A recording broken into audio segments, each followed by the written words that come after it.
he would bring like a whole plastic bag full of spoons, tableware, and I was like, what you gonna do with that? And he's like, they can still be useful one day. Today's visit is in the studio of Alves Ludovico. Hi. Yes, and Alves comes from Portugal. Mm-hmm. How do you usually present yourself as an artist? Are you a sculptor? Yeah, or are you labeling yourself at all? I have maybe had some issues with that. I'm not sure like where I would fit, but normally if I introduce myself, especially to someone which is not within the art fields, I would say I'm just an artist. Yeah. But my focus is pretty much in sculpture and installation. If you tell them just you're an artist to somebody who's not in the field, don't they ask you, what do you draw or what do you paint? Yeah, often I think, yeah, that's the most general conception of what is an artist. But then I try to explain and really show examples of what I do. I'm not sure if it really clears their idea of what it is that I'm doing or what type of artist I am, but yeah, that is because I work with certain type of materials. I feel like the connection many times is then drawn through the materials that I'm working with.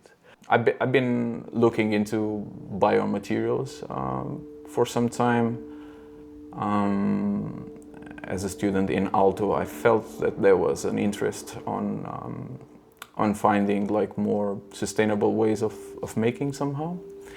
And within the specific context of that institution, people were looking a lot into cellulose. Of course, for Finland, it's there is a lot of research around. Yeah, trying to find like ways to channel that green gold of the past into new ways, and there was quite very many interesting courses pushing in that direction. But in there I felt like maybe sugar could be a more interesting biomaterial for me personally, because of my condition and the fact that I share this condition with many millions of people around the world, which is diabetes, and I feel like at some extent that has been shaping the way I perceive the world, and I look at this specific material, which many people consider food, and I consume it as food, but I'm well aware it's maybe more harmful than just regular food.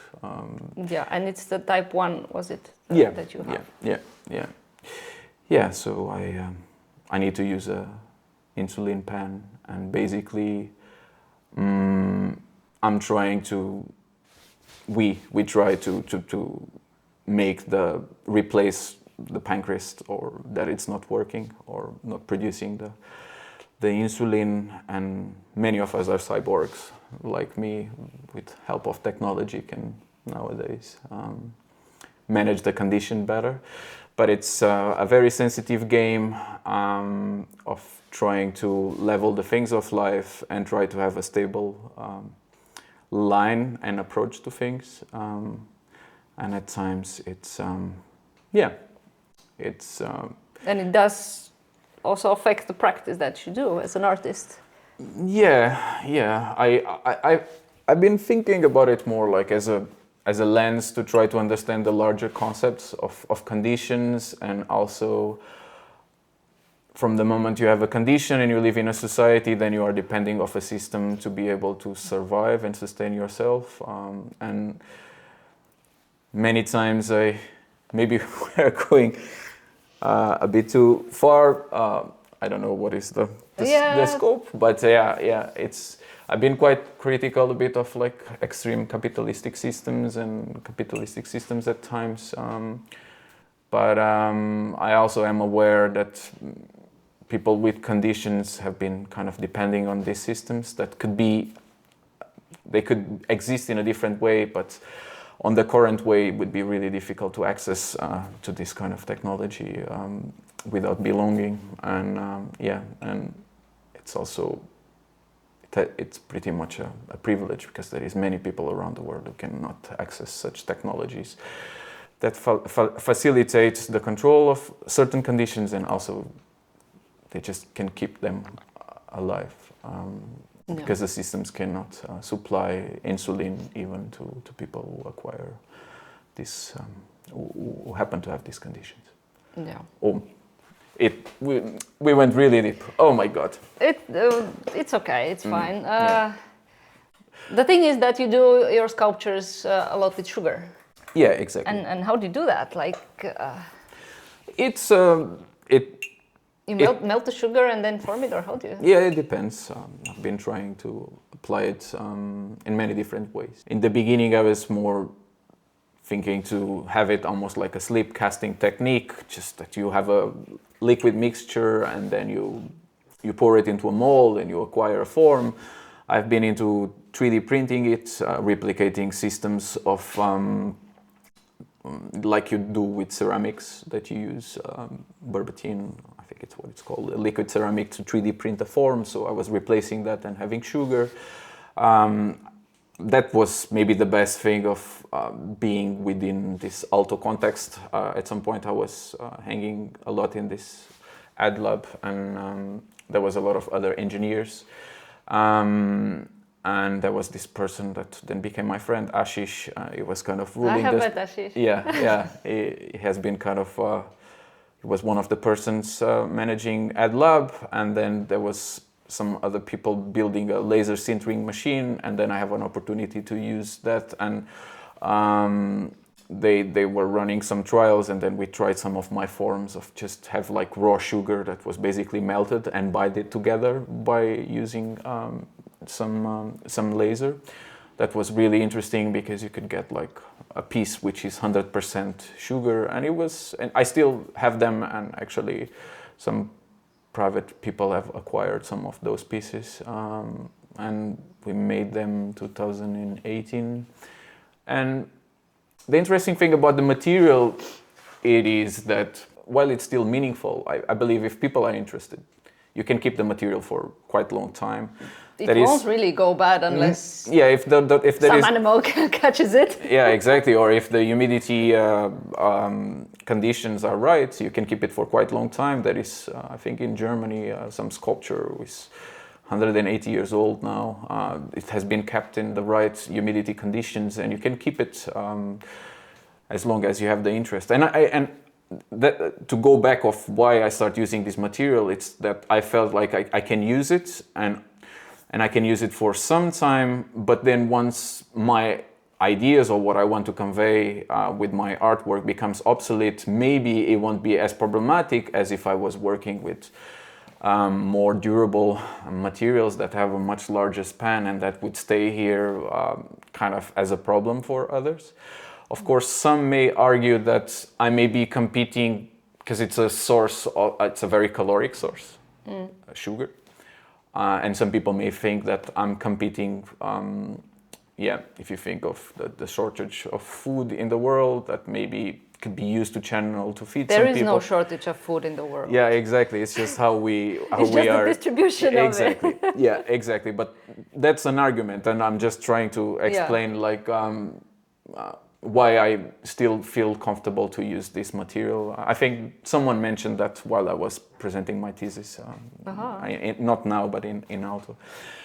And I still feel like there is that reason that, of course, there is no shortage of food, but also I don't see necessarily sugar as a good nutrition and as food on itself. I feel like it has been many things. It has been a very rare thing that was used as a way to show wealth at some points, that only a very few people That's how it began. Yeah, exactly. Kinda. Could purchase it. Then it became a commodity, and now it's kind of omnipresent, just everywhere in the food chain, and it's just there to preserve the food, but also I feel like to make us all our sweet tooths wanting more certain products, and for that reason I feel like if we really want to tackle, or if you want to deliver food to someone who is in need, maybe you should deliver the right type of nutrition, not necessarily sugary drinks, because maybe you wouldn't consume that yourself if you can choose, right?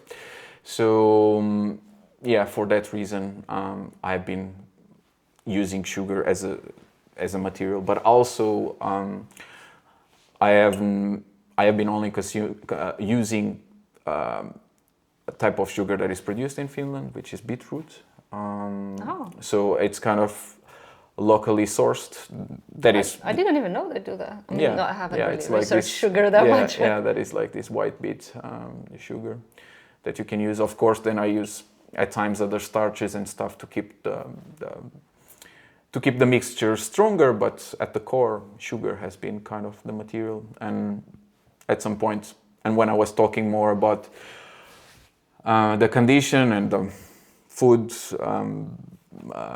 the food politics and the monopolies around insulin and food itself, I felt like sugar was just there can be any material that can talk better to these relations than sugar itself. So then I felt like, yeah, I'm gonna use it to build it up.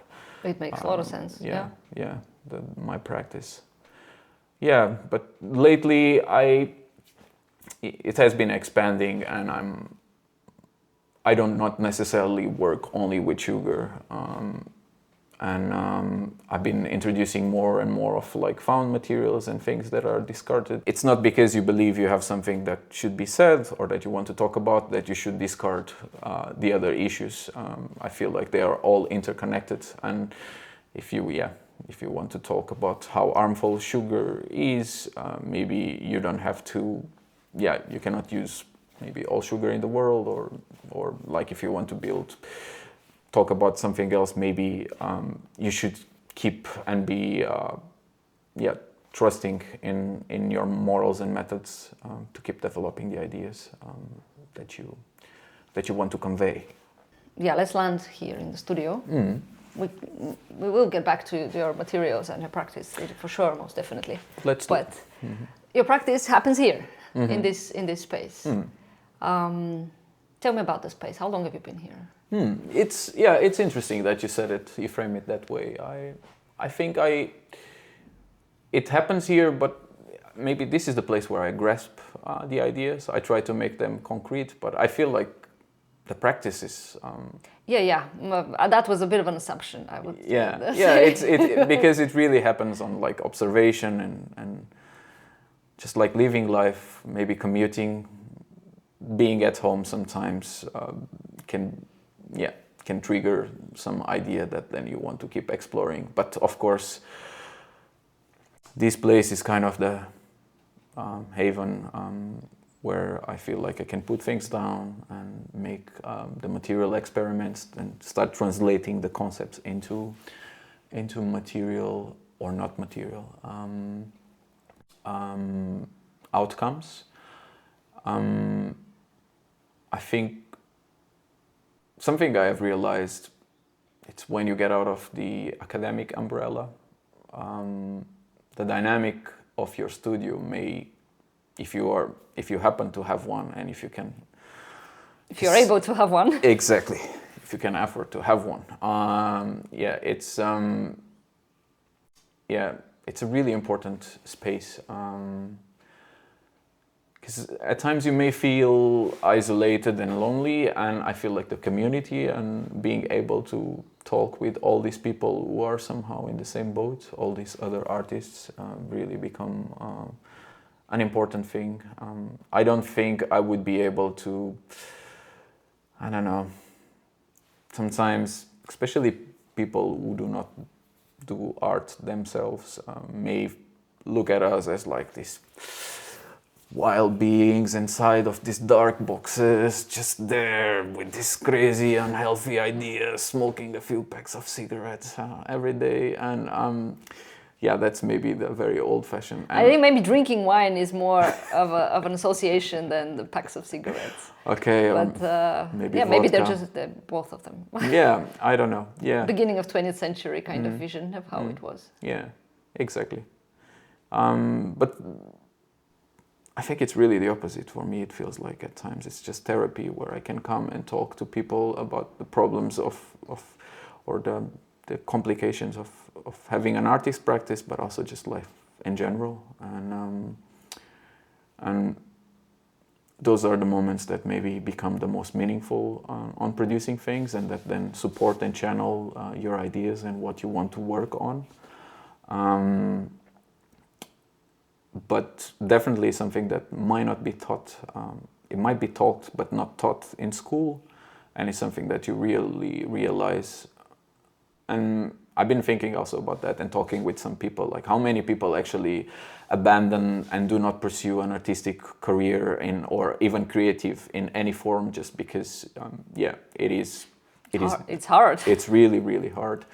And with the community, it's difficult. Without it, I feel like it might be almost impossible.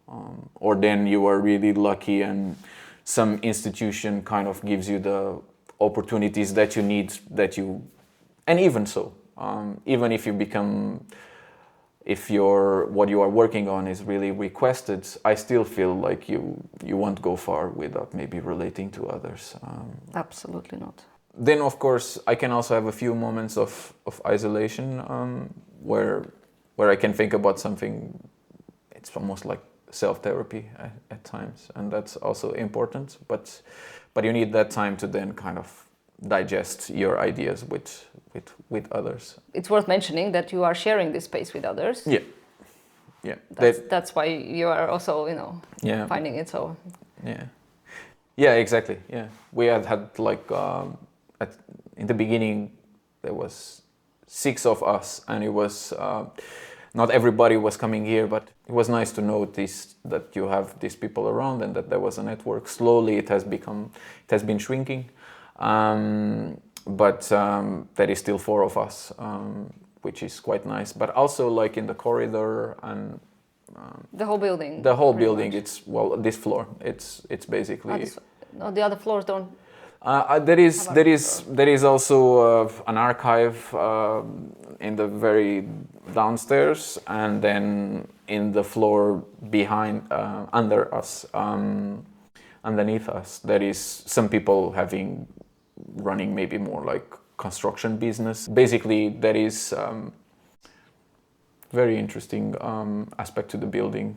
The walls tell quite a lot. There is this patina, the traces of what has been happening before. Maybe our floor has been painted and maybe taken some more care, but I believe downstairs where we have our storage, there is a bit different dimension. And I really like that feeling as well, that you belong in such thing, that you are aware that there is things happening before you are here right now, things are happening, and after you, most likely someone else's will keep developing within this space. That's also... Do you put a little scratch somewhere on the wall, like, hey, I have been drilling some holes, and I have my stuff everywhere, and also I have had like 2 studios in different locations here as well, sharing with other people. And I have left my sugary traces everywhere, and it has been even a bit problematic at times, I have to say. You are very lucky you're in Finland, because there's no cockroaches here. Yeah, I've been also thinking about that. I'm from Portugal. If you're a little more south, your sugary creations would have to be more guarded. I just had a residency in Lisbon, and it was in this industrial complex.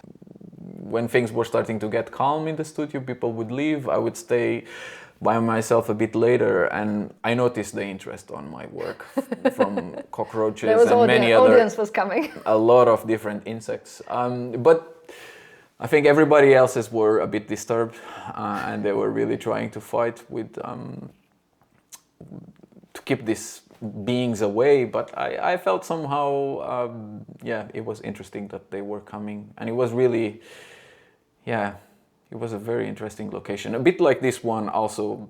This used to be some sort of industrial complex, maybe different, and they've been cleaning up, and like as you said, I think like weather conditions do shape what is the fauna around, but there was still quite warm and raw, and maybe the buildings were not being taken care, and there was a lot of carcasses and dead animals around, and this hay fields and stuff, and then there was this roaches and rats and stuff coming into the place where we had the studio. But I felt it was actually also inspiring. I have forgotten that my sculptures may not work everywhere, and also like was very interesting because the humidity levels were different, the temperatures were different. So it was a learning curve. I had to repurpose some of the mixtures and my approach to the material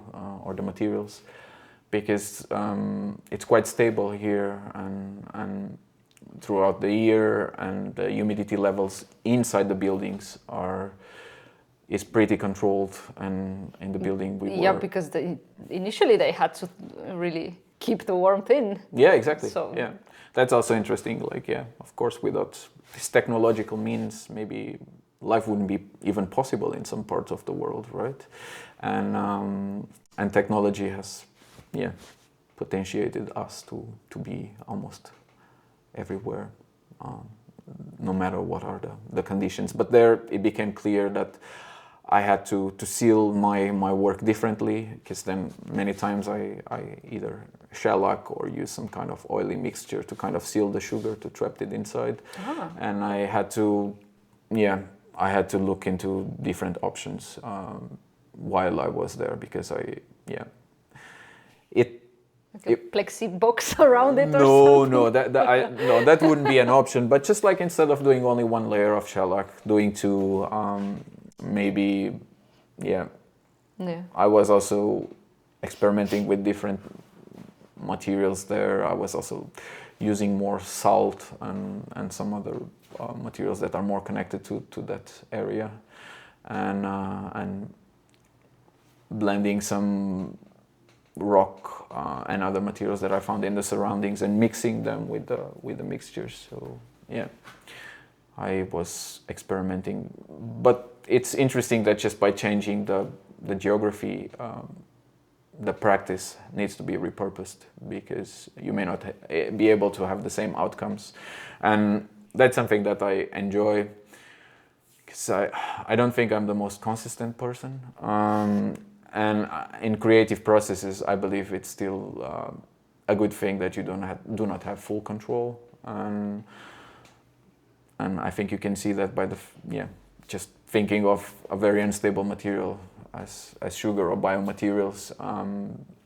There is that interesting level that is always a window for them to decay, and to somehow approach them in a different way. And being there really in Portugal in different conditions made me look to the material again in a different way and open different windows. And I feel like I'm again developing a slightly different way of looking into sugar in terms of transparency and the aesthetics, and also what I can convey with the material. So it's always kind of morphing. If you look at my first experiments and what I'm doing now, it has been morphing quite a lot, and I believe, because again I'm an inconsistent person, it allows me to keep exploring, and I may, if I have to repeat the same thing 2 times, might not be so interesting and joyful anymore to me. I know many artists and people enjoy that a lot, and I'm happy for them, but I feel like, to me, I think gallerists enjoy that the most. Yeah, exactly. Yeah, that's a good. But maybe because there is certainty then in the sameness that they would be able to sell. Yeah, and that's actually a question that I get a lot as well when I have pieces that are predominantly made out of sugar. I get the question like, so how do you conserve it? And thinking in this idea of looking it as a product that can be sold, I feel like there is a lot of complications and things that I have to explain that may kind of turn off the interest of some people, because sooner or later you will have to maintain it. And if you are a museum or an institution, or a gallerist or a personal person want to keep some work, they may not be interested on that somehow. That would depend, I think. One of my first memories of contemporary art, a piece of contemporary art, was I saw in Barcelona, in Magba actually, and it was a whole bunch of chocolate from, I think it was from 1986. Wow. I think it's in their permanent collection, because I went to Barcelona a long, long time ago, and then a couple of years ago now I was there again. And it was still there. It was still there. So it's part of the permanent Must collection. be, yeah. Yeah. I can't tell you who the artist was or how it was called, but... Do you think it was sealed some way, or was just really the... I mean, it was within a box. Yeah. Oh, okay. So Yeah. With a transparent top, so you can actually see it. But I think it was pretty sealed. But yeah, for me, for instance, that approach wouldn't make necessarily sense, because I'm coming from the place of like trying to make the practice more minding ecology, and then have a biomaterial inside of a plastic box. It's something that it becomes a red flag to me somehow. Like it makes you embrace the fading of the work. I think so, but although it won't fade unless it's in the wrong conditions. It may change with time. It may kind of if you can embrace that, embrace the change if it happens, which I'm still not sure, because I don't know, maybe in 20 years then I can tell you what is happening to the pieces that I have. It's still like a process in development, but I feel like maybe there should be a bigger engagement, not only in the art field but like in society in general, that some things decay and nothing is forever, right? I think that's one of the tragedies of being human, because we just want things to stay. Yeah. Like somehow our brain wants to leave something, like, so that's maybe not discussed so much, because it's a bit of a unwanted topic. Yeah. We don't want to think about that. Yeah. Because I do these pieces, I do the work, and it's recomforting for me to know that it will stay as long as it is meaningful for someone. Then if it is not meaningful to anybody, it's also easy to just discard it. I don't think, that is this very romantic idea of leaving the mark, like you were talking, and I maybe am seeing like they can act now while they are being exhibited or part of some event, or even as part of my practice and the things I do. But then once they are not relevant anymore, then they become obsolete. Even maybe some of the ideas I'm having now may become obsolete. They can just be recycled into something else, or being discarded with maybe less responsibility than if I was working with epoxy. I feel like that's a material that I've been trying now to replicate, just using biomaterials somehow quite much. The language of the epoxy or glass. Glass, it's not necessarily a bad material to dispose, but the making process, the energy consumption, it's just so high. Of course, there is some within the processing of sugar as well. I'm aware, but I don't think it does compare like when you produce the same mass object of one material, or in sugar, it's slightly different. So there is all these other materials that I'm also trying to replicate somehow, because I'm still interested about them, and aesthetical, and has narrative conveyors. I'm also curious about your studio. Your part is kind of a fourth of the space of the room. Yeah. How big is it? I think it's about maybe 19-20 squares. So like a standard room type of size. Yeah, exactly. Yeah. It's nice that it has tall ceilings. Yeah, the high ceiling really brings it, gives it a different configuration. It's I personally, I think it's something that we still like a lot in this space, even though there is not much windows or light. The high ceiling really makes us to want to stay. I feel like, and it has this more like industrial kind of lofty vibe. And it's funny, I never had the studio anywhere else. This is your first one? I had 3 different locations within this building. So, and in very different times, like in the span of 10 years, I have been... So it just keeps pulling you. Yeah, exactly. I don't know what's happening. I feel like the stars just align, and when I start looking for a studio, okay, you have to go there.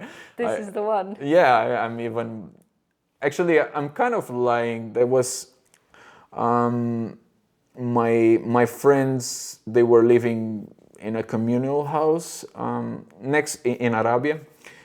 These wooden villages. Yeah, yeah. They had a downstairs that had a sauna and a small workshop room, and I did there some early works before I became a student and had access to the school workshops or any other workshops. I was going there a few days a week while I was still working as a housekeeper, and then when I had time I would go and do a few things just to keep my thing alive.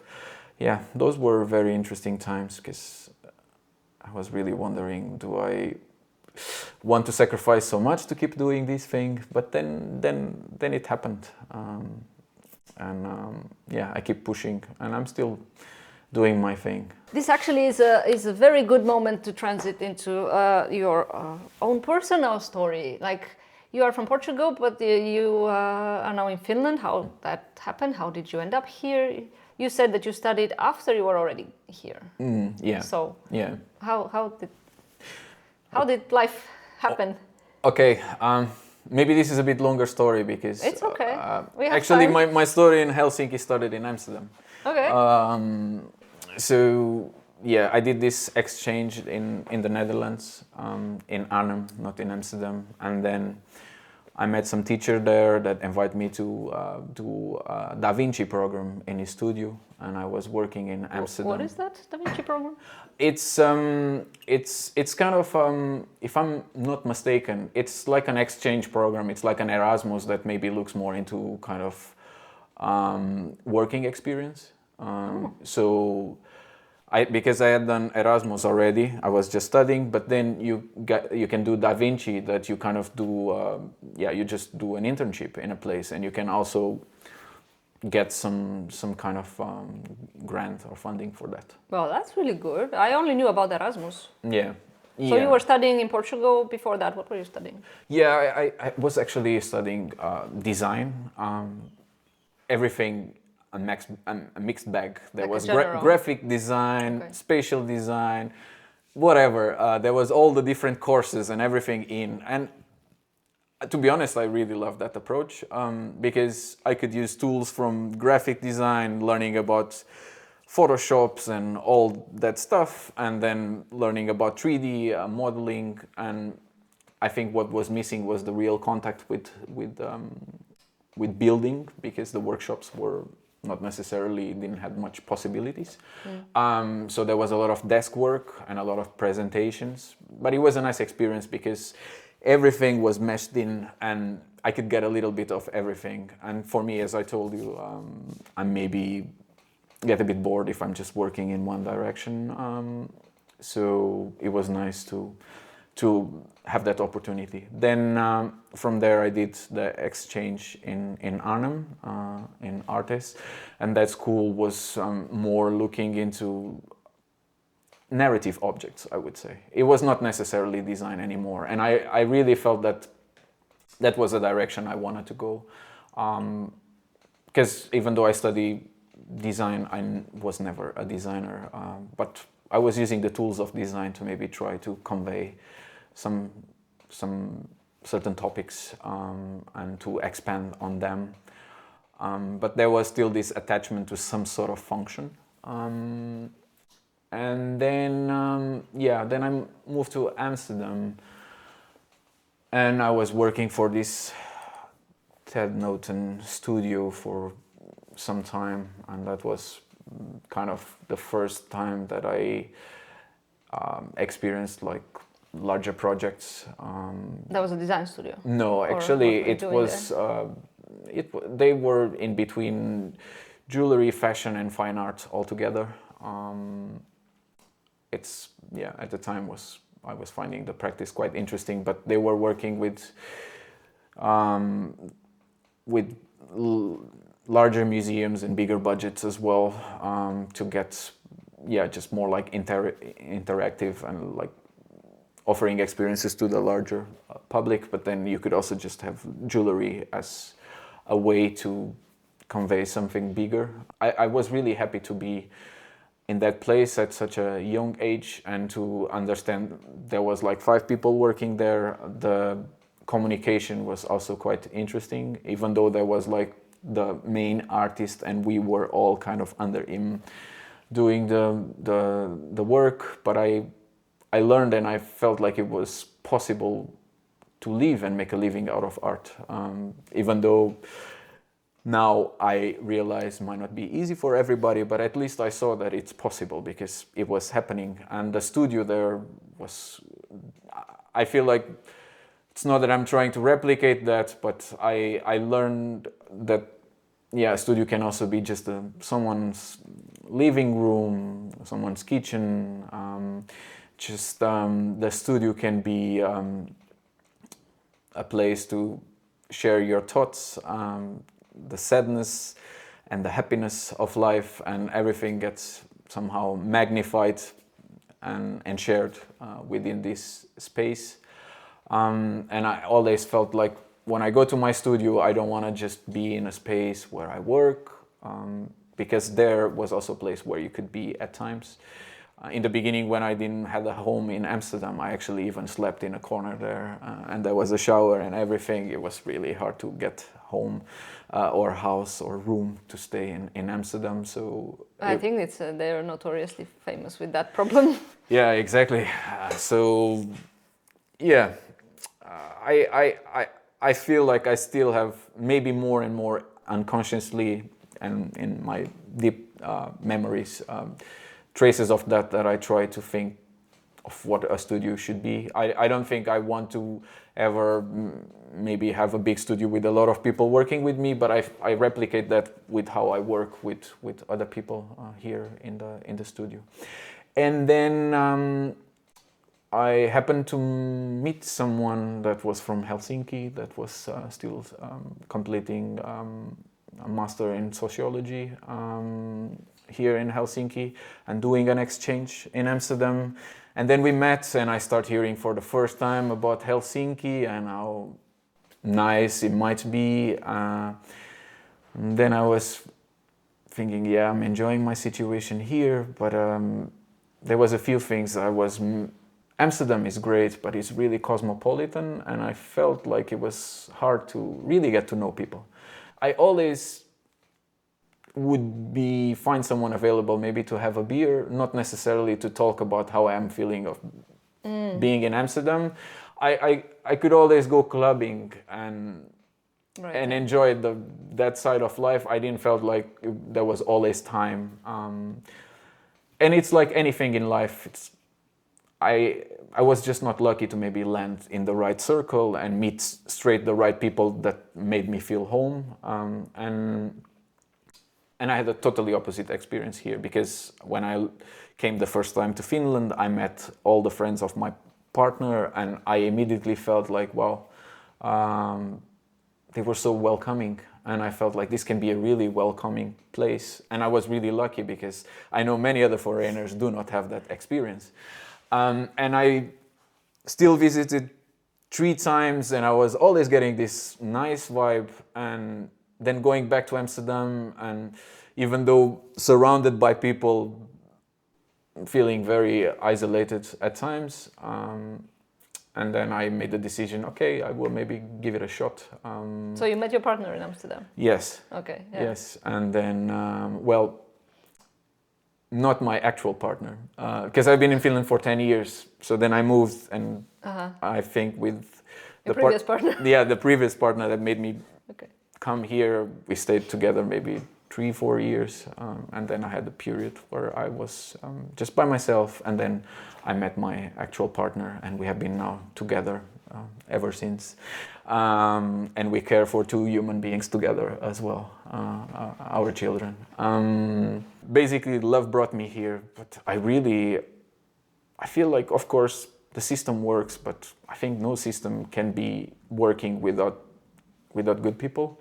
And maybe there was something that I've been feeling here that it has been hard to feel in other places, because then I also have lived in Norway, in Iceland, doing exchanges. And actually I was first, before I got into Aalto, I got into the Royal College in Norway. and I was there for a year, and then I applied for Aalto, and then I changed.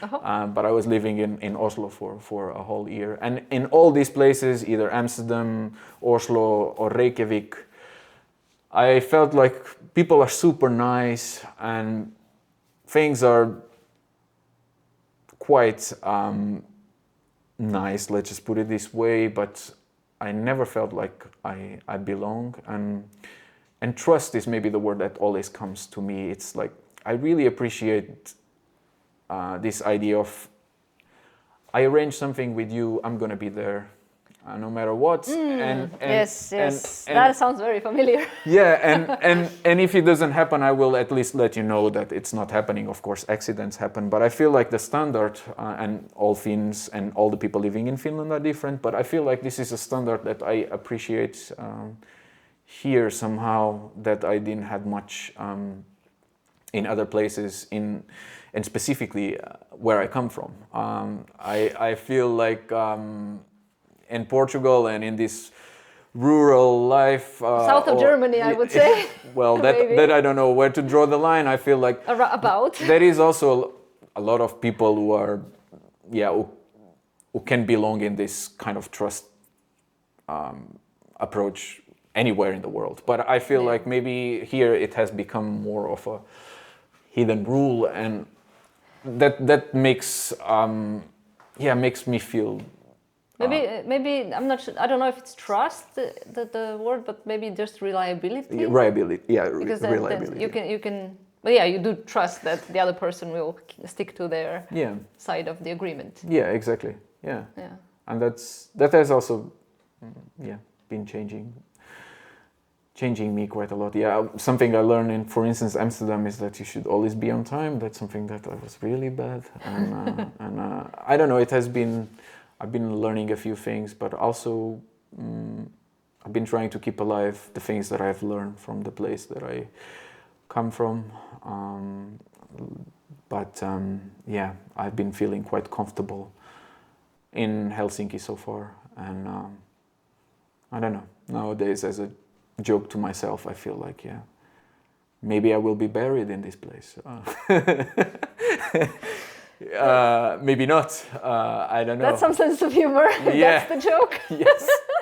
Yes, it is. Yeah. But, yeah. I mean, thoughts like that start to pop at some point. Yeah. After You never know. We always like to believe like things are controlled, and if you do the right things, nothing happens to you. But it's just not like that. We're all going towards entropy in the end. Yeah, exactly. But anyway, so at some point you decided to. So you were living in Helsinki and then applied to Norway, or? Yeah.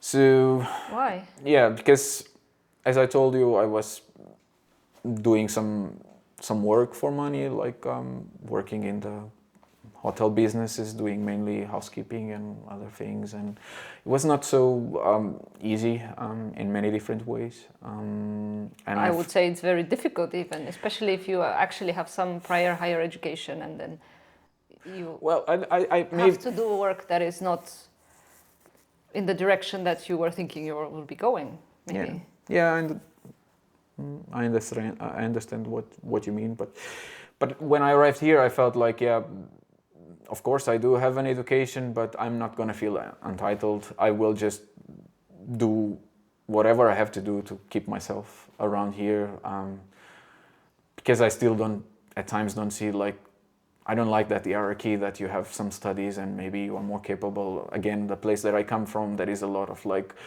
this God state to engineers and lawyers and all that, and I could never understand that, and I'm really... No, I mean, it's not so much about that kind of a status layer, but more so that you put so much effort into that one thing that, and then you are forced to do something else. Like. Yeah, but I always knew that I would have to maybe work to be able to sustain my practice,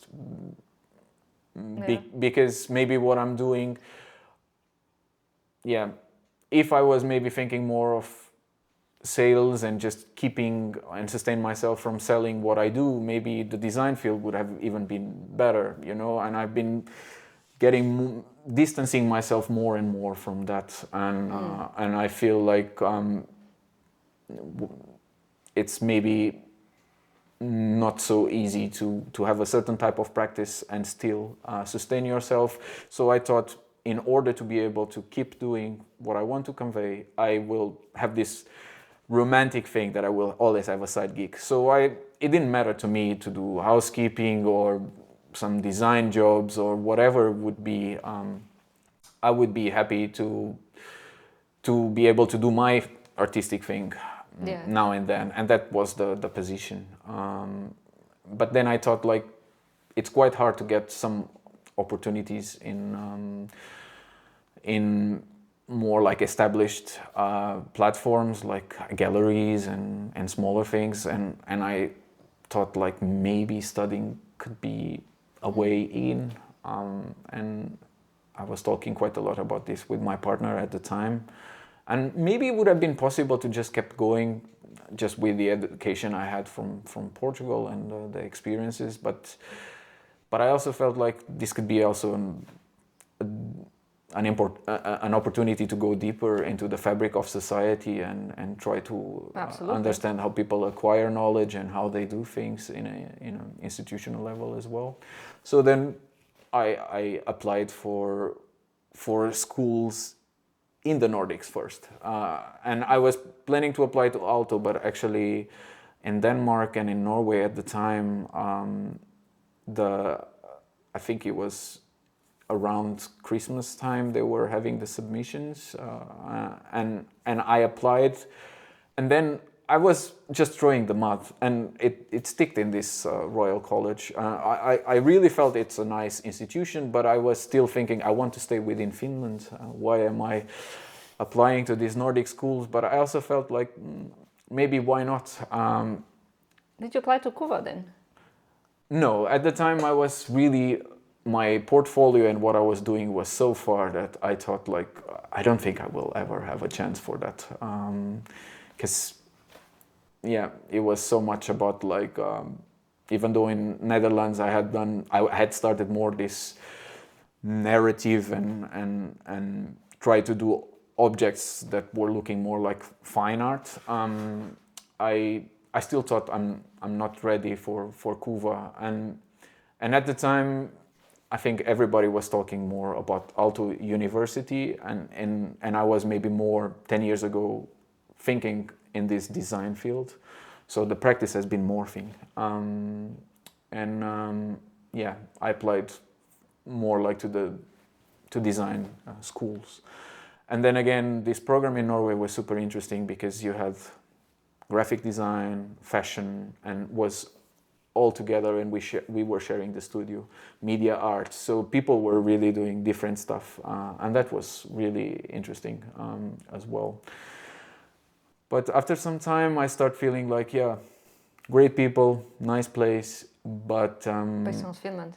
It's not Finland, and I had already a base, and there was a few people that I really liked to spend time, and they were coming to visit me there, and I was coming back here also to see my partner at the time, and I was thinking, I don't think this is the place where I want to settle, so maybe I should try and apply to Aalto. Then I did. What did you study in Aalto? Contemporary design. It was called something else before, but then I graduated as a contemporary designer. I didn't even know that there was such a program. I believe I have heard. It might have changed name again. They do that. yes, it changed quite often. It was a program that was more like looking into biomaterials and like biomaterial ways of world building, and a lot of work with engineers and try to understand also what happens in a microscopical level. I did quite a lot of this chem art courses that it's like trying to blend chemistry with arts and all this stuff. Was that a bachelor's or a master's? It was a master's. It was a master's, and you could even do then a minor just in this chem arts, which I end up not doing, but I did quite many courses from their program. How long did it take you to do that master's? Did you manage to graduate within the 2 years of recommended graduation thing? Or No, I went a bit above that. It took me 4 years to graduate from the Media Lab. Yeah, it took me about four and a half years to graduate. But it's also very interesting how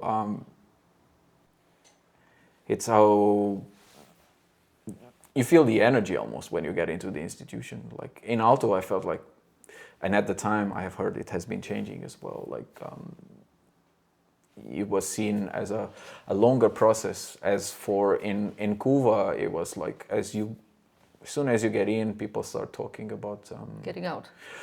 Not getting out, but there is like this major goal, which is the graduation show, and you should work towards that. Okay. And you can see how you kind of start being aware of the deadlines from the beginning. So it felt a very short period. 2 years really vanished. Like it was so fast. So after Aalto, you went to Kuva. After Aalto I went to Kuva. Then Why did you choose to start another degree after that? What brought you there?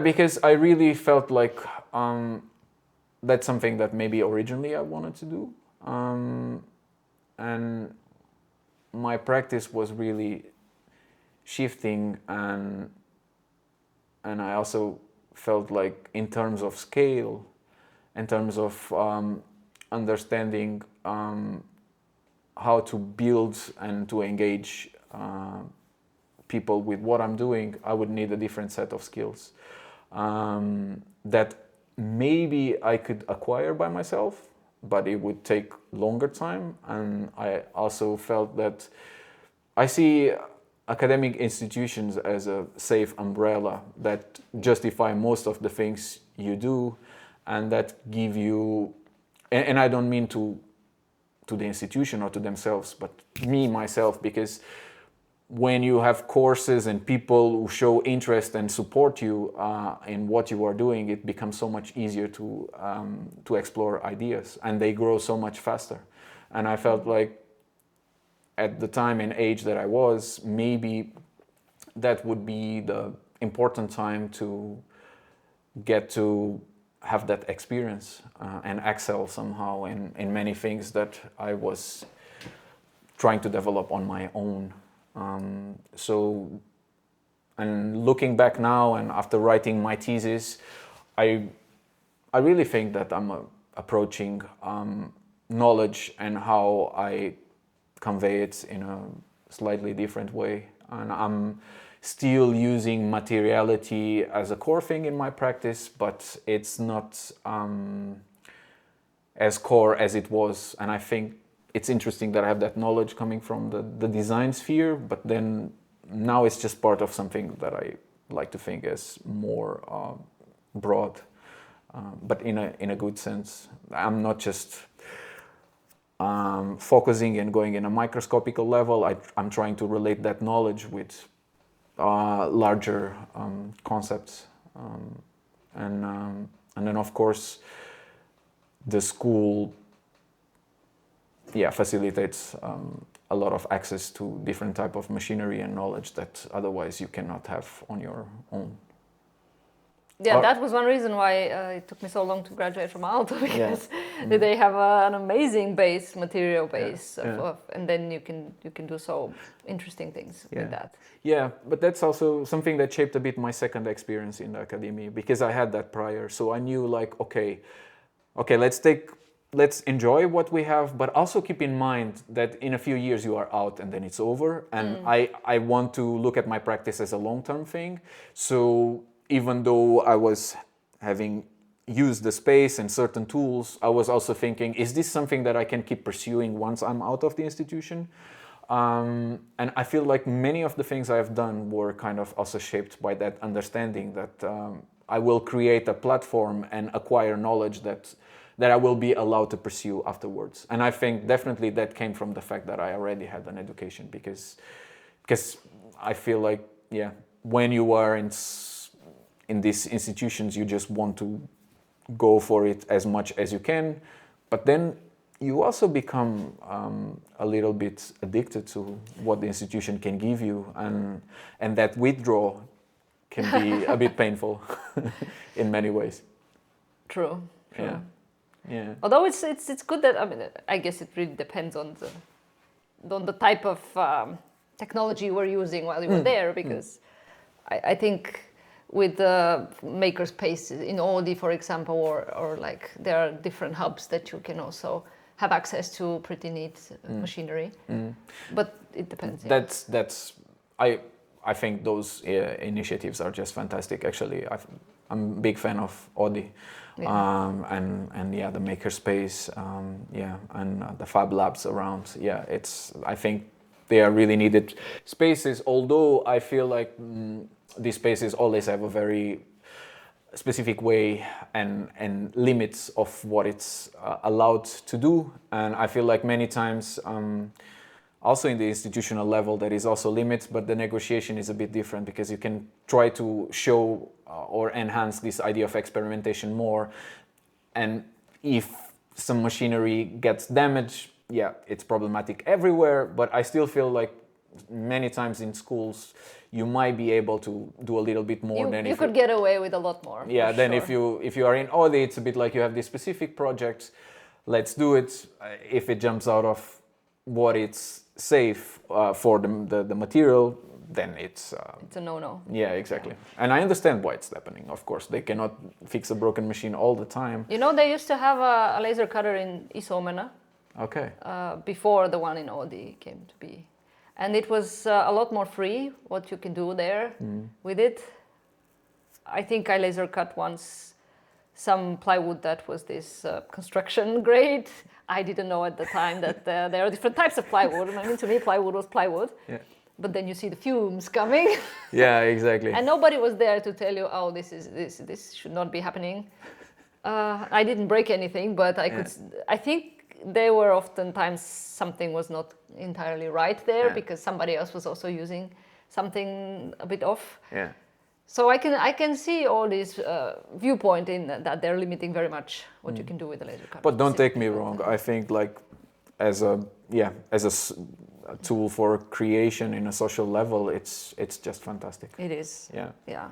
I'm really happy this exists. So at the moment you haven't graduated yet officially, or you are in the end of writing your thesis about Incuba? I'm very soon ready for a submission. I sent it to a few people, and I'm waiting for them to review. What's your thesis about? The title of the thesis is Echoing Gravity, thinking of this idea of sugar, and I have been kind of exploring quite many aspects of sugar and thinking of the colonial and imperial aspect of sugar, and also being a person from Portugal who has learned history from a very specific point of view. I've been kind of trying to deconstruct a little bit the ideas around the material, but also around history and how it's many times conveyed as a story, but looking specifically into contemporary space projects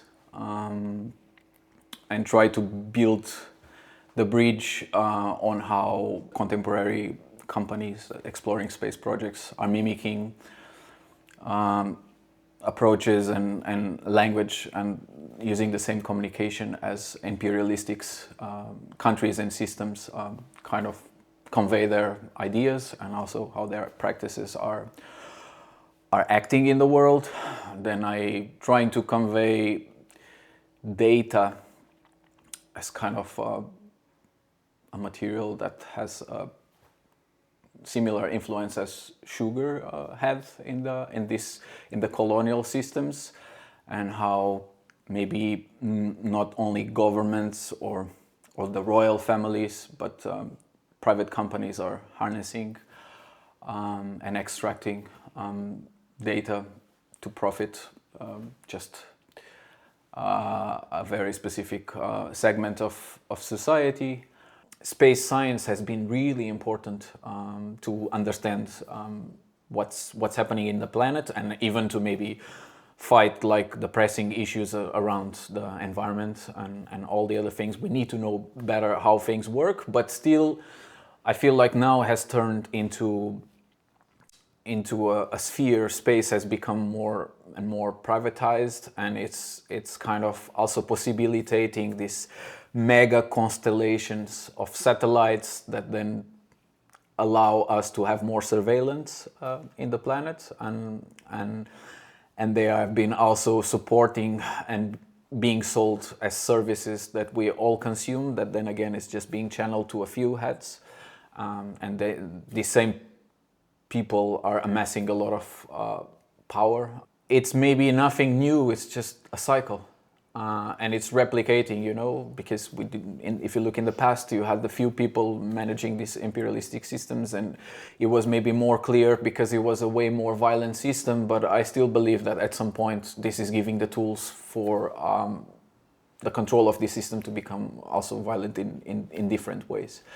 Basically, in a nutshell, I've been expanding into these ideas, more into some than into others, but I've been trying to compile this in a written paper, and at times it's a bit disconnected from what I did in my installation, but I really felt like it's the opportunity also to keep expanding and really trying to understand what's happening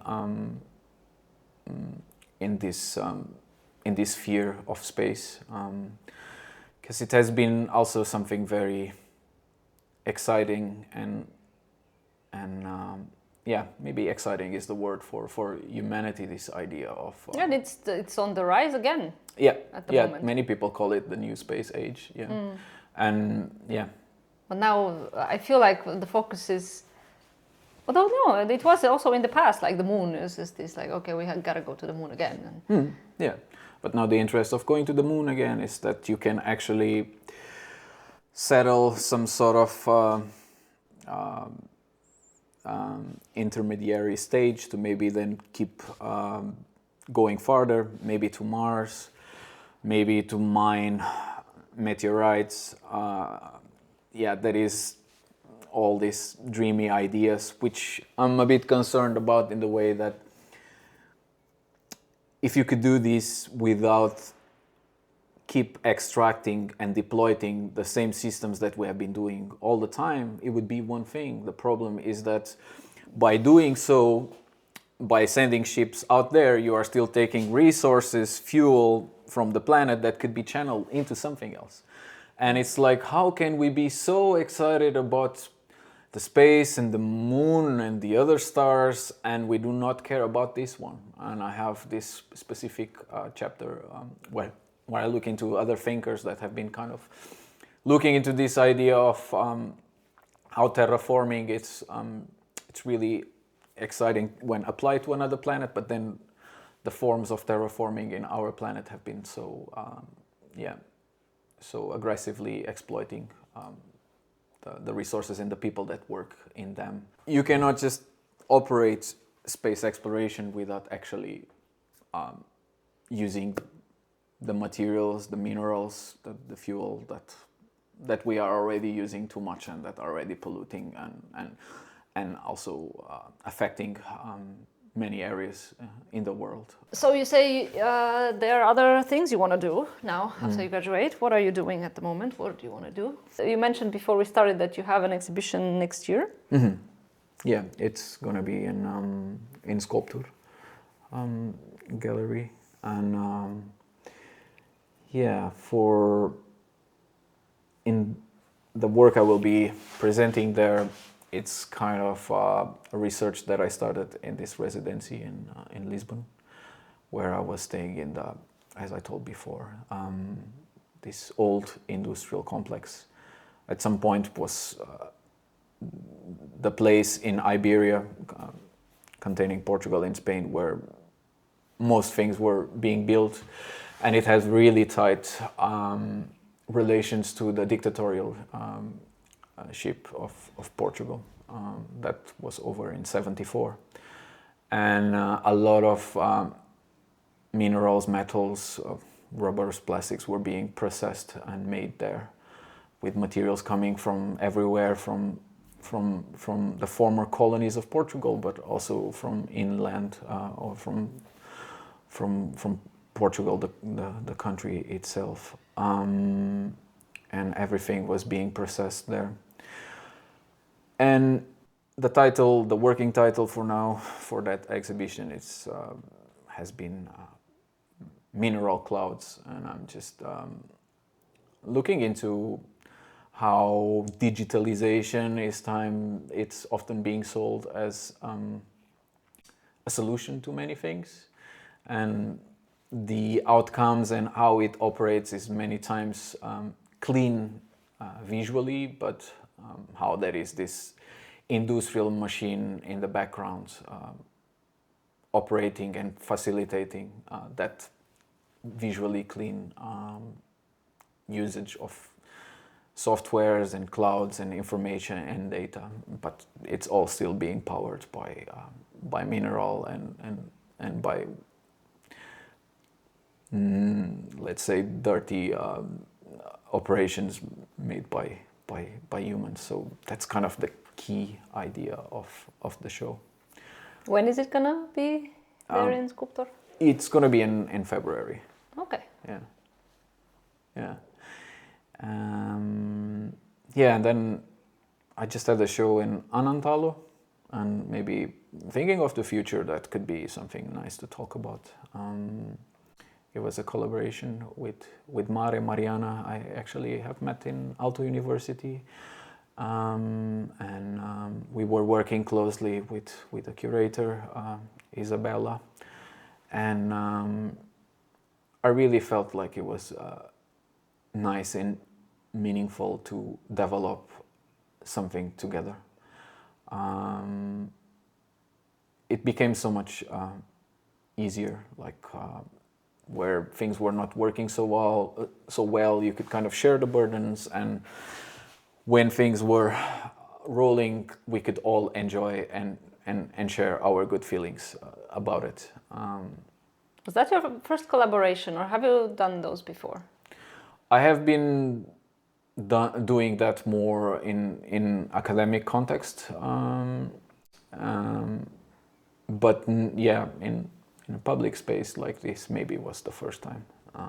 And it was also so nice to see the reception of the humans that were visiting this exhibition, the people. In Annantalo, I would think that those would be families with kids usually. Yeah, like from parents and mainly children. But it was quite nice to see the reception, and we were focused more, or we were looking into some of the ideas I was telling you before. What would you like to tell to an extraterrestrial life about yourself or about the system that you belong to? And the answers from the kids were quite interesting. And also how then the place, because it's also a pedagogical place, has channeled this same question to some of the workshops and things that were happening there. And yeah, there is also, I feel like often this segment of society is kind of discarded from decision and from thinking, and me being closely to 3.5 years old being, yeah, you really get surprised, and you really get humbled by such amazing thoughts about life and how things should be. So in that sense, yeah, it was really healthy experience to work with Mariana and the curator, but also with the institution. Of course, they have limited resources, but I really felt like you do not have to have an amazing budget. You just have to have the right availability to make the experience nice to everybody.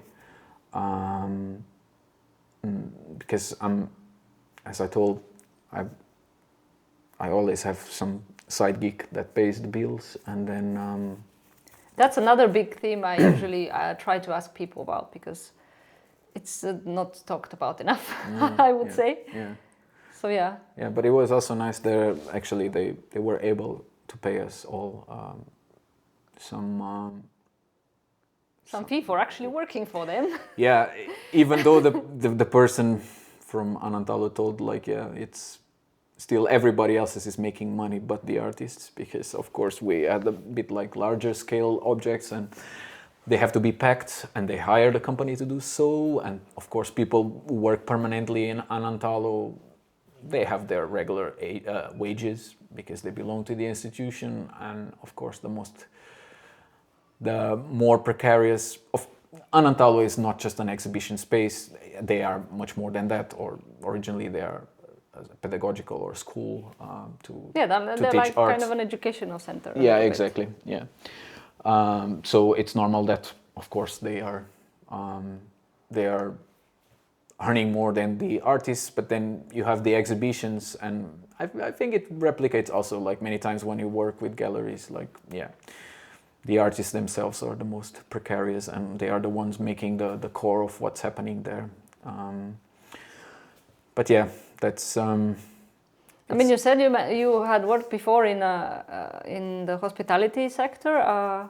Then you were studying. Like, how are you sustaining your practice now? Are you having another job, or are you managing at the moment? Then for quite many years I was also doing personal assistance for someone that then became a friend that had physical impairments, and nowadays I've been mainly building stages and for different events, more like a roadie kind of job.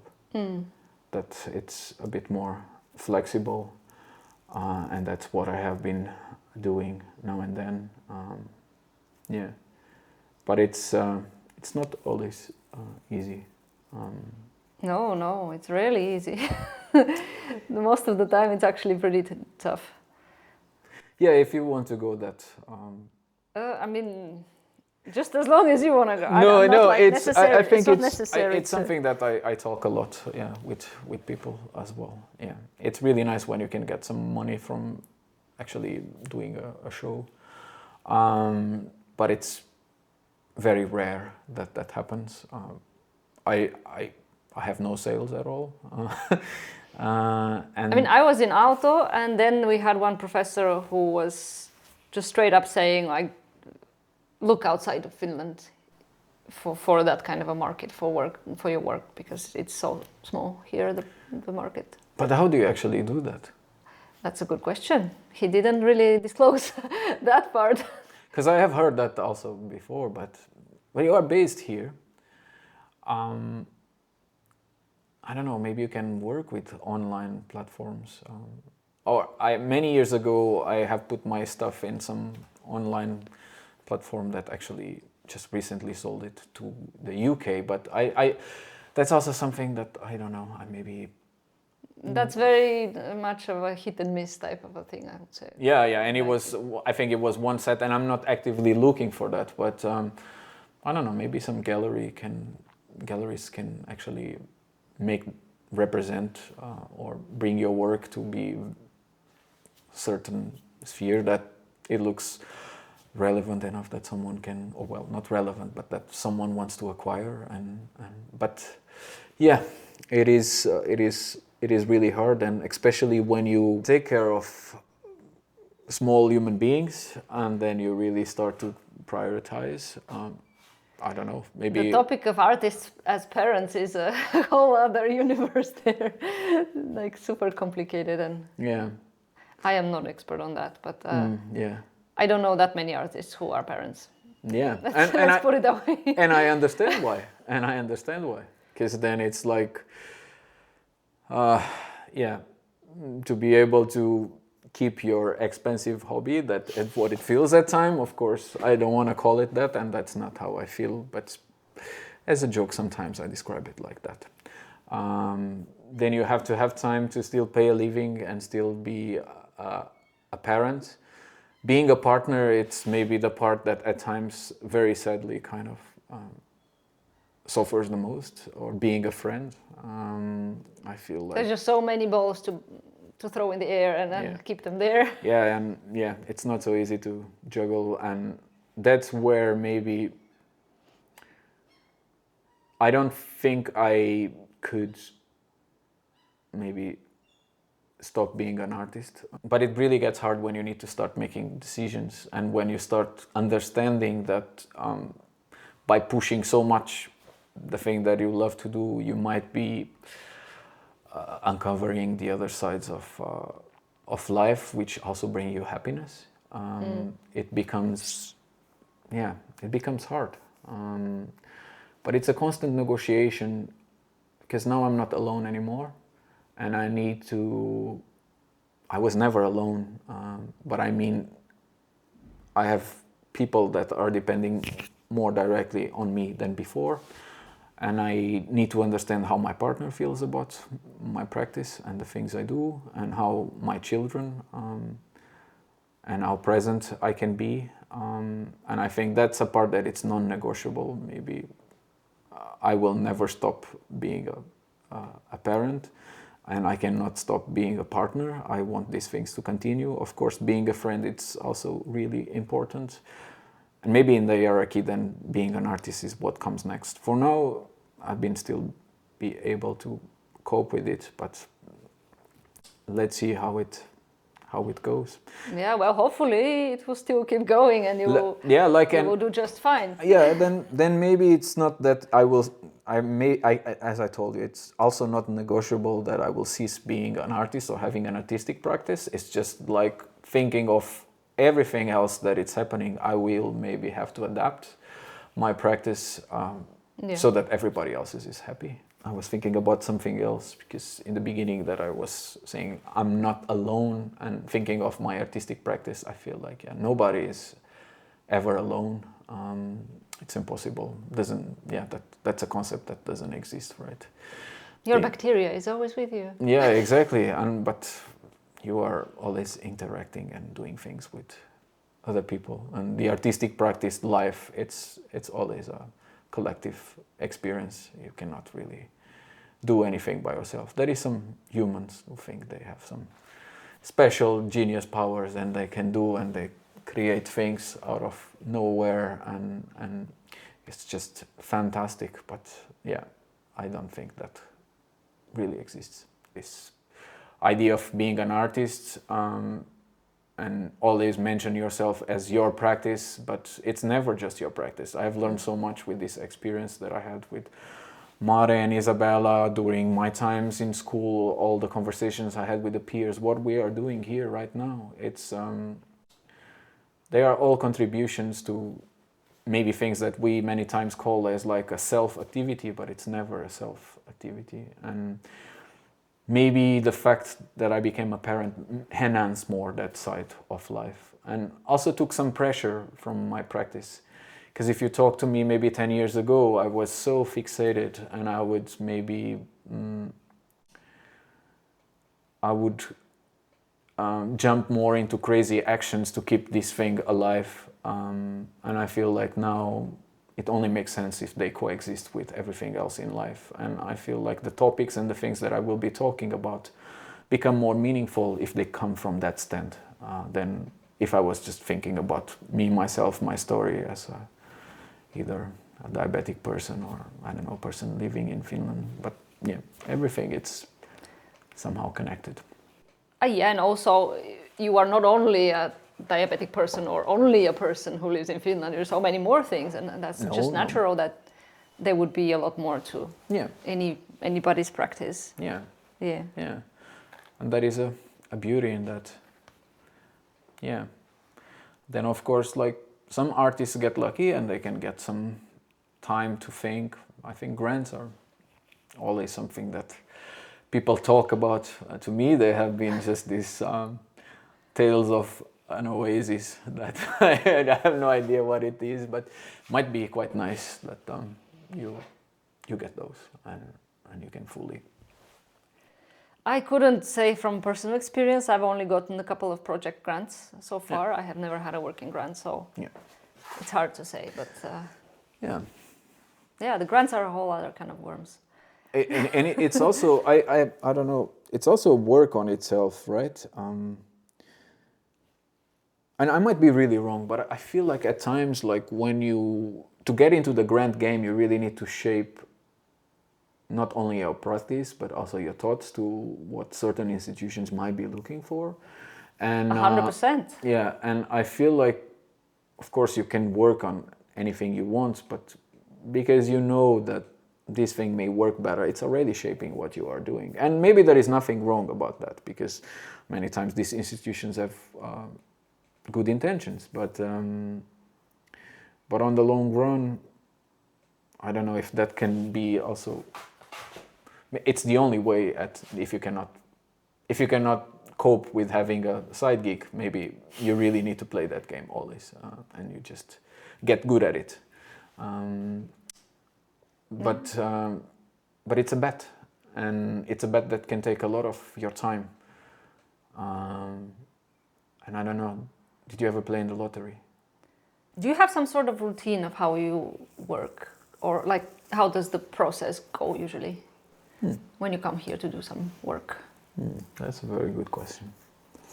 I think I didn't even used to like coffee that much, but in the last 5 years, I think coffee is the first thing I do. And I'm not here to promote anything, but instant coffee, You absolutely cannot promote instant coffee. Especially in Finland, oh my God.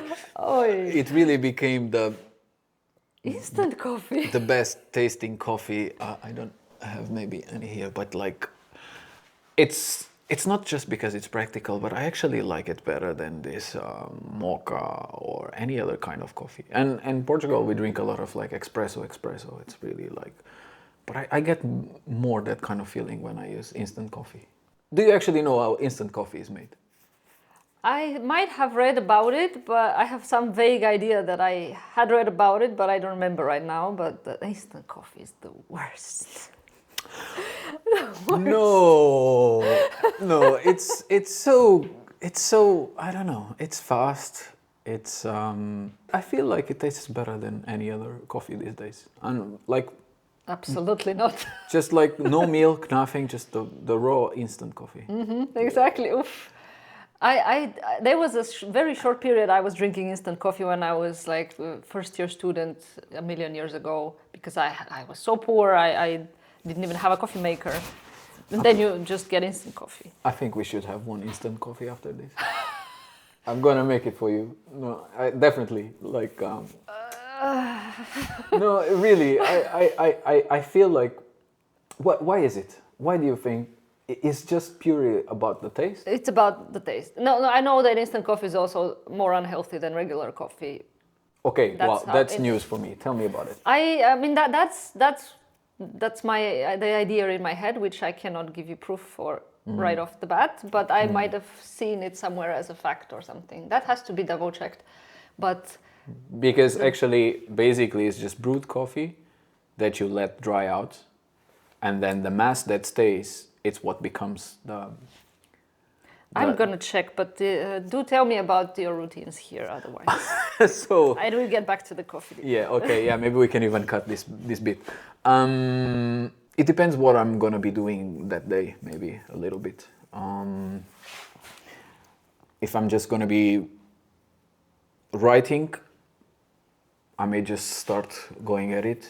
If not, I will start organizing the day and the things that I would like to do in that day. If I'm starting to either build or if I want to run an experiment, I do that. Do you like to stay the whole day, or do you like to make breaks or something? Because of my situation at the moment, once I come here, I try to stay as long as possible, and I try to come as early as possible, because I cannot make 5 days of work. So every time I come here, I really squeeze it as much as I can. This is the earliest recording that I have ever had of an episode. I was here 9 o'clock, which I didn't even think I would be able to do. But yeah. Yeah, it's also very interesting because when I was still a bachelor student in Portugal, I was starting to build this idea that, oh, the night is so inspiring and working through the night is really the thing. But I feel like I'm actually more productive and creative in the early hours of the day, and by the night I'm just a fog. By night, naturally. Yeah. So I really try to start as early as possible. And now, many times I drop one of the kids in daycare and then I come, so I can start 8:30, which is already, I would say, a bit late to what I would ideally like to be. I like to wake up early, maybe 6 o'clock, and then be somewhere 7. I feel like that's a nice routine. And when I was working on my graduation project, I really enjoyed to be the first one and start building and working on my stuff, and then slowly people would start coming, and then I would have to leave around 3 to pick my kid from daycare, and I would feel like when others were starting to work, I was leaving, and it made me feel like, okay, I have done my share, and I will continue my life somewhere else, and I was just, it was giving me an idea that I have achieved what I had, what I compromised with for that day. It's maybe makes no sense, but like I said, I feel like I'm productive and I can do more in these early hours. So it has been working well for me in that sense.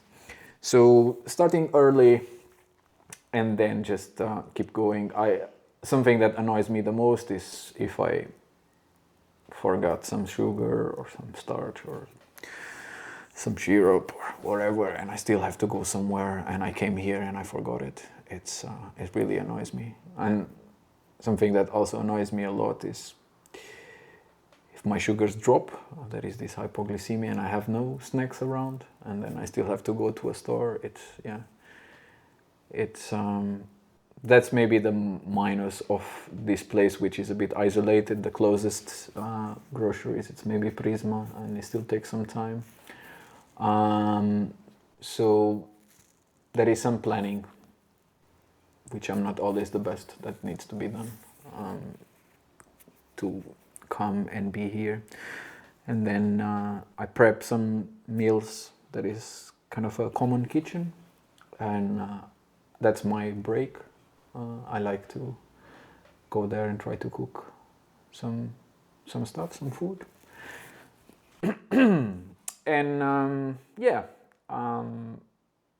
would you like to know what people normally tell about their practice in the studio, or what is your practice in the studio?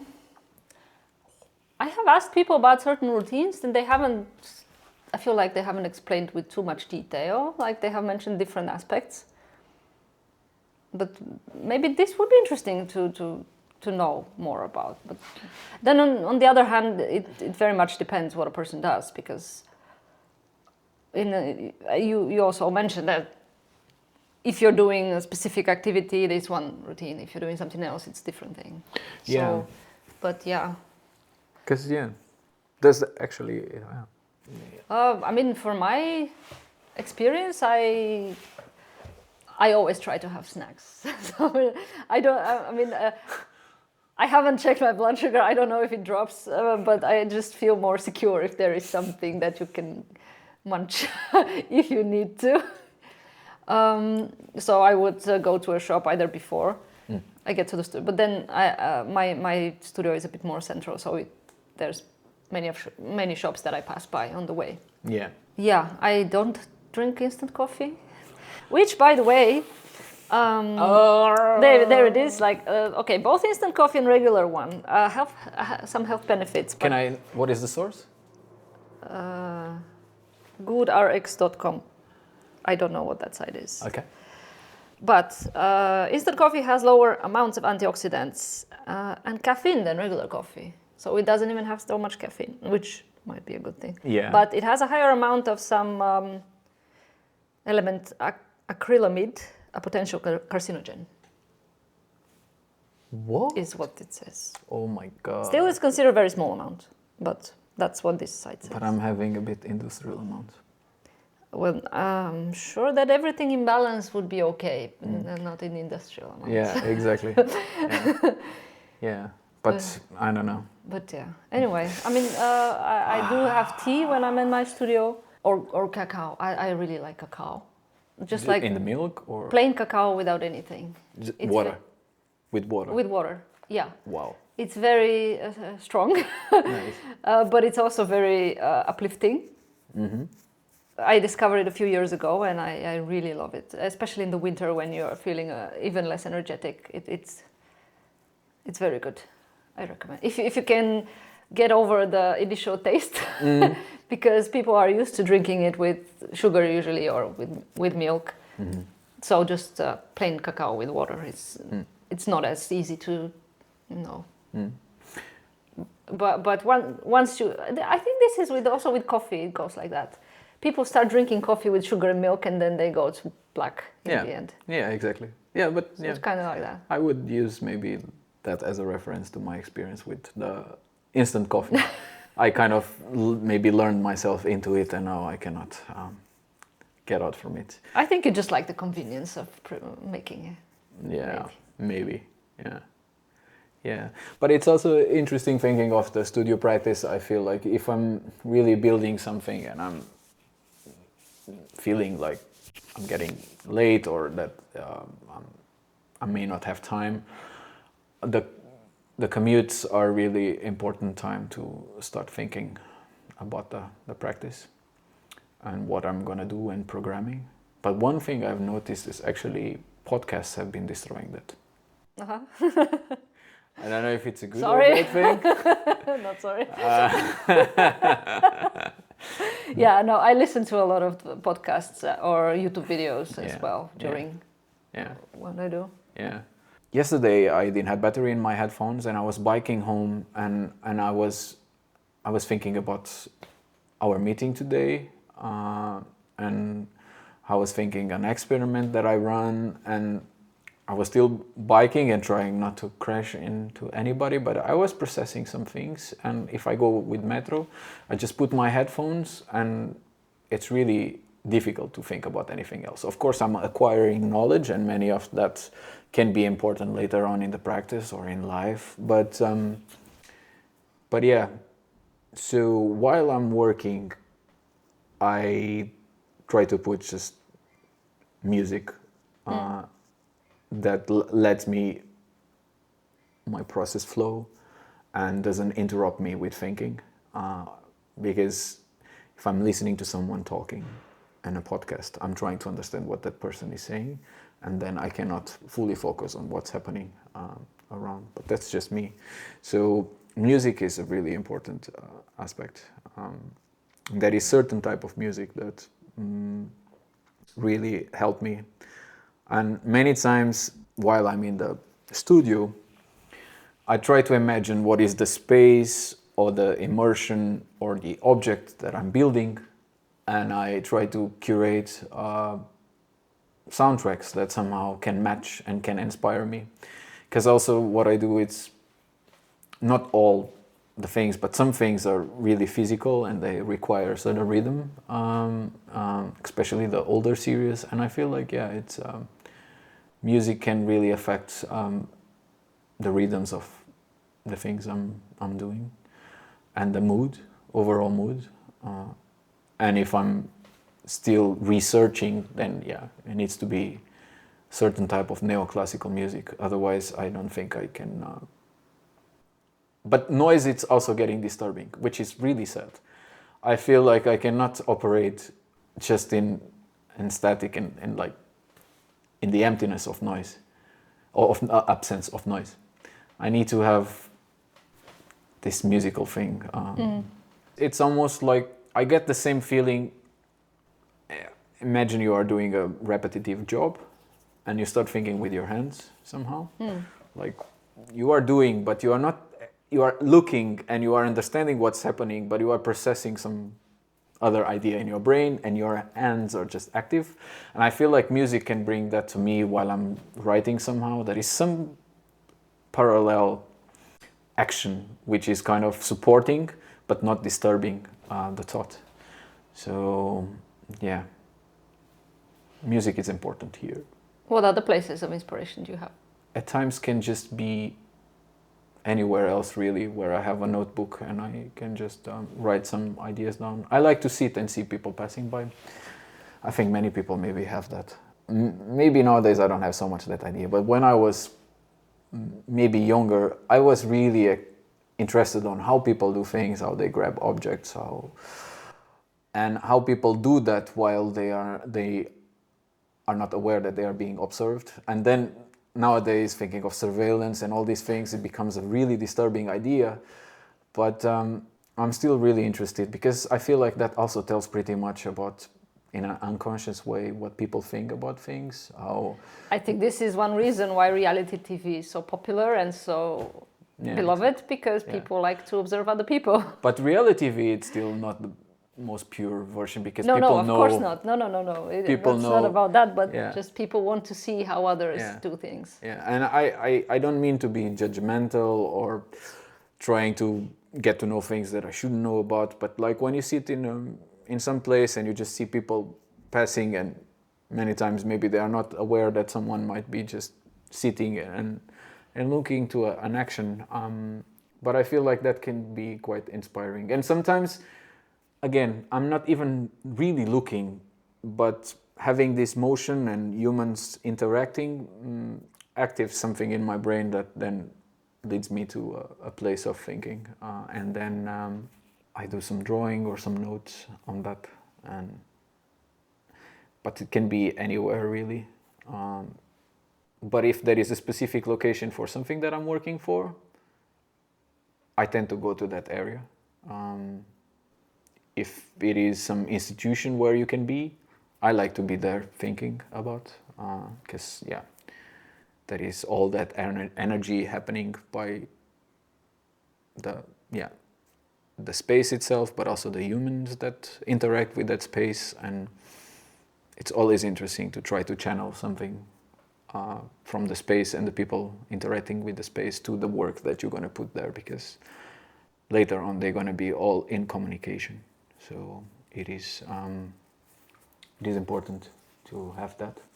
Lately I have noticed that being with this around these small beings, it's really inspiring as well. Around what? Like the children. It has been nice to see how they combine random objects that are found. Some come from the kitchen, some are from the playing area that we have home, and how it's so effortless for them to just challenge all the known notions of how gravity and all these things are happening. They don't know those notions, so it's... Well, it's not that they don't know. I also feel like they might ignore, because their willingness to do something else is just stronger. So then that leads to positions of very interesting compositions, let's call it that way. But then when you blend that with a sentence, look, this is a certain thing, and see through this material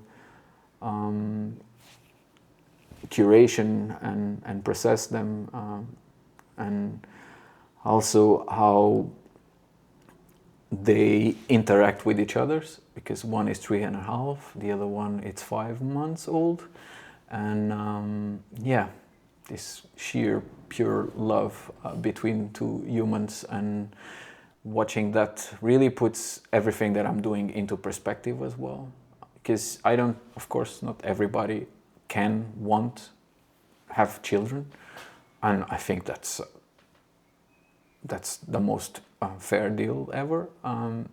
But I still think that if you can, you should be around children and interact with them, because that makes maybe more present this idea of continuity. And we tend to think that our actions are ceased to the extent of our life, but at some point you start to realize that it's not like that, and that the actions and what you do right now will somehow move on and continue on onto the next generations. And I am privileged enough to have this happening within my home every day. So it has been creatively and also humanly a fantastic time in life. Maybe just lastly, like, what are some artists that you follow, you like their work, and would recommend? Yeah, I was thinking a little bit about that, and there is one artist. Her name is Paula Rego, and she's Portuguese. She has passed already, but for me, and it's really personally, and of course for our country and the history of art specifically of the country, it has been a very relevant figure. But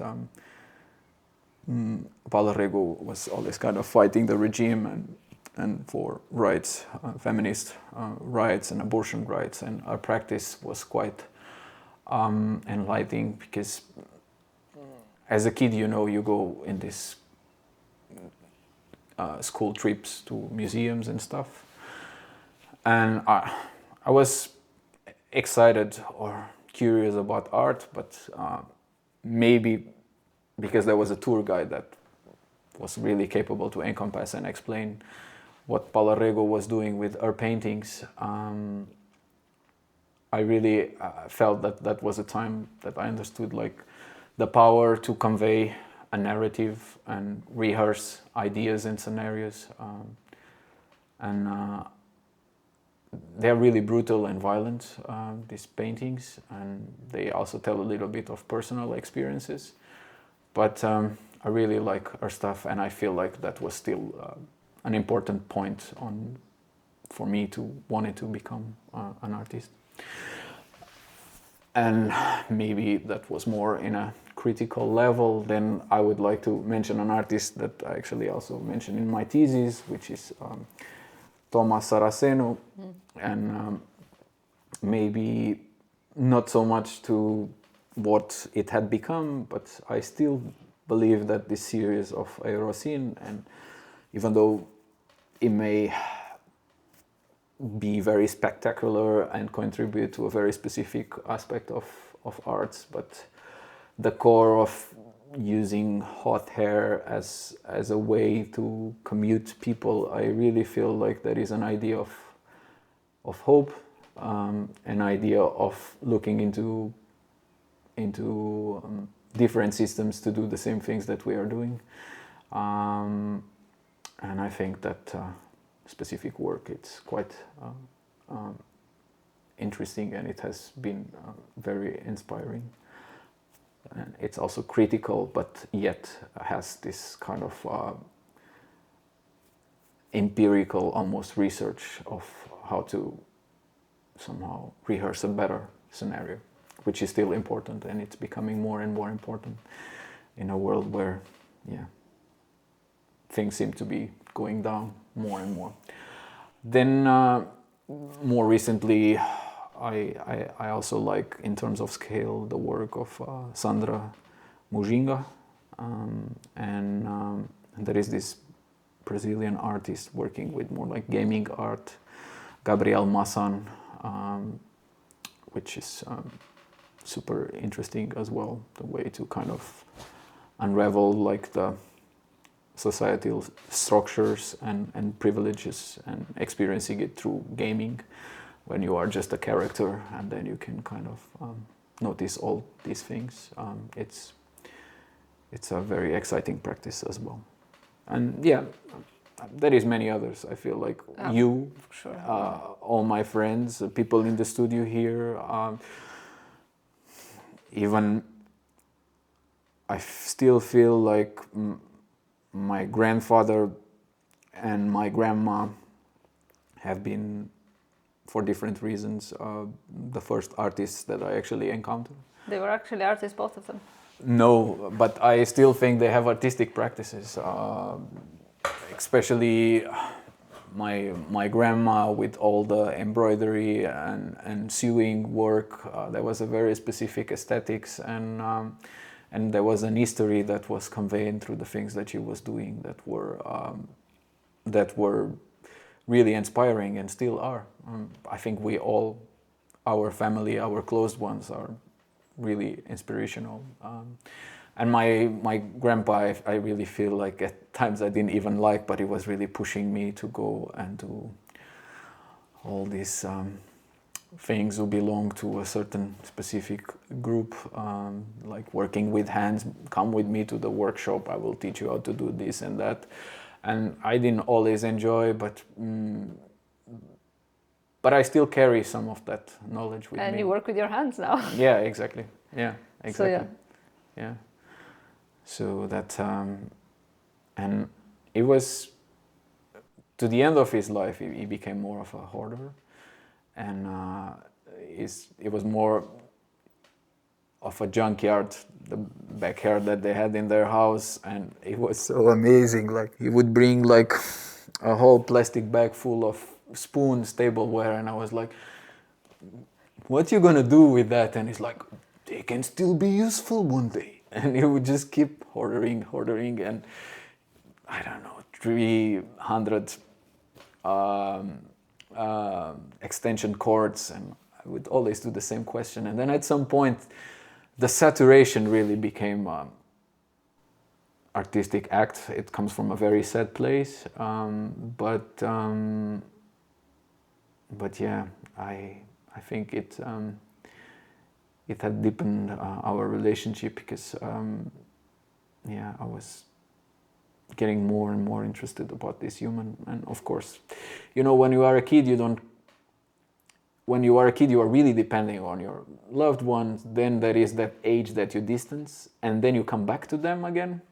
And I really feel like towards the end of his life, I was really trying to keep as much memories as possible, as I'm still doing or trying to do with my grandmas now. It's